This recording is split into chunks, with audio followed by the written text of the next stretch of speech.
আসসালামু আলাইকুম প্রিয় দর্শক, সবাই কেমন আছেন? প্রতিদিনের মতো চলে আসলাম এই মুহূর্তের আজকের সবচেয়ে গুরুত্বপূর্ণ আবহাওয়ার খবর নিয়ে। আগামীকাল 19শে মে 2025 রোজ সোমবার দেশজুড়ে আবারও শুরু হয়েছে টানা ঝড় বৃষ্টির দাপট। এমন অবস্থায় আবহাওয়া অফিস জানালো বিরাট বড় দুঃসংবাদ। আগামী 28 থেকে 30শে মের মধ্যে উপকূলে আঘাত হানতে পারে অতি প্রবল ঘূর্ণিঝড় শক্তি বা মন্থা। 130 বা 150 কিলোমিটার গতিবেগে তছনছ করতে পারে দুই বাংলার উপকূল। এদিকে গতকালের মতো আজ রাতেও রংপুর, খুলনা, বরিশাল, চট্টগ্রাম, ময়মনসিংহ, রাজশাহী ও ঢাকা বিভাগের বিভিন্ন জেলার ওপর দিয়ে বৃষ্টি বা বজ্রপাত সহ তীব্র কালবৈশাখী ঝড় অতিক্রমের সম্ভাবনা। পাশাপাশি ভারতের পশ্চিমবঙ্গের সকল জেলায় আজ রাতে ব্যাপক তাণ্ডব চালাবে কালবৈশাখী ঝড়। ঝড় বৃষ্টির এই প্রবণতা আগামী 22শে মে পর্যন্ত অব্যাহত থাকতে পারে, এমনটাই জানাচ্ছে বাংলাদেশ ও কলকাতার আবহাওয়া অধিদপ্তর। তো প্রিয় দর্শক, আজ এবং আগামীকাল রাজধানী ঢাকা বিভাগ থেকে শুরু করে খুলনা, বরিশাল, চট্টগ্রাম, সিলেট, ময়মনসিংহ, রংপুর ও রাজশাহী বিভাগ সহ ভারতের পশ্চিমবঙ্গের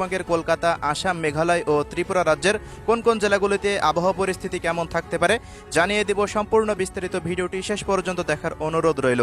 কে কোন জেলা থেকে দেখছেন কমেন্ট করে জানিয়ে দিন। প্রতিনিয়ত আবহাওয়ার খবর পেতে আমাদের ইউটিউব চ্যানেলটিকে সাবস্ক্রাইব করে রাখতে ভুলবেন না। তো প্রিয় দর্শক, আমরা এই মুহূর্তে সরাসরি চলে আসলাম উপগ্রহ রাডারের চিত্রে। তো এখনকার পরিস্থিতি অনুযায়ী দেখা যাচ্ছে ঢাকা বিভাগের জেলাগুলি মোটামুটি পরিষ্কার রয়েছে। বাকি অন্যান্য বিভাগগুলির জেলার ওপর দিয়ে কালবৈশাখী ঝড়ের মেঘের আনাগোনা শুরু হয়ে গেছে। এই মুহূর্তে খুলনা, সাতক্ষীরা, বাগেরহাট অঞ্চল সহকারে বরিশাল, পিরোজপুর, মঠবাড়িয়া, জিয়ানগর, কাউখালী, ভোলা সহকারে চট্টগ্রাম বিভাগের দক্ষিণাঞ্চলের প্রত্যেকটা জেলার আকাশ পুরোপুরি মেঘলা থেকে মেঘাচ্ছন্ন দেখা যাচ্ছে। আজ রাতের মধ্যে খুলনা, বরিশাল এবং চট্টগ্রাম বিভাগের উপকূলীয় অঞ্চলে ব্যাপক ঝড় বৃষ্টির তাণ্ডব থাকতে পারে।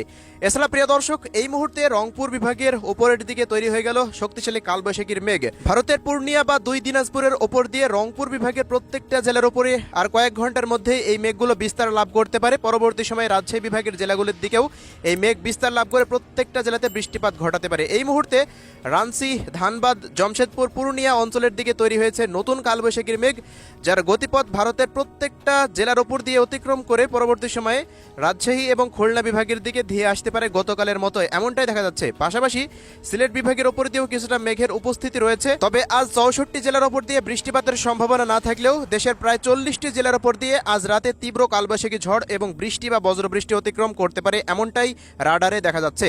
এছাড়া প্রিয় দর্শক, সামুদ্রিক আবহাওয়ায় বিরাট বড় পরিবর্তন শুরু হয়ে গেছে। এই মুহূর্তে বঙ্গোপসাগর পুরোপুরি উত্তাল, তৈরি হচ্ছে গভীর নিম্নচাপ। বিভিন্ন অঞ্চল জুড়ে দেখুন শক্তিশালী মেঘের আনাগোনা শুরু হয়ে গেছে। আমরা সরাসরি ঘূর্ণিঝড় এই মুহূর্তে ট্র্যাক করব, কোথায় কি অবস্থা, কবে কোথায় আঘাত আনতে পারে, চলুন আমরা সেটি এক নজরে দেখে নিই এই মুহূর্তে। তো এই মুহূর্তে ইউরোপিয়ান আবহাওয়ার পূর্বাভাস মডেলের রাডারের আপডেট অনুযায়ী দেখা যাচ্ছে আগামী 26শে মে বঙ্গোপসাগর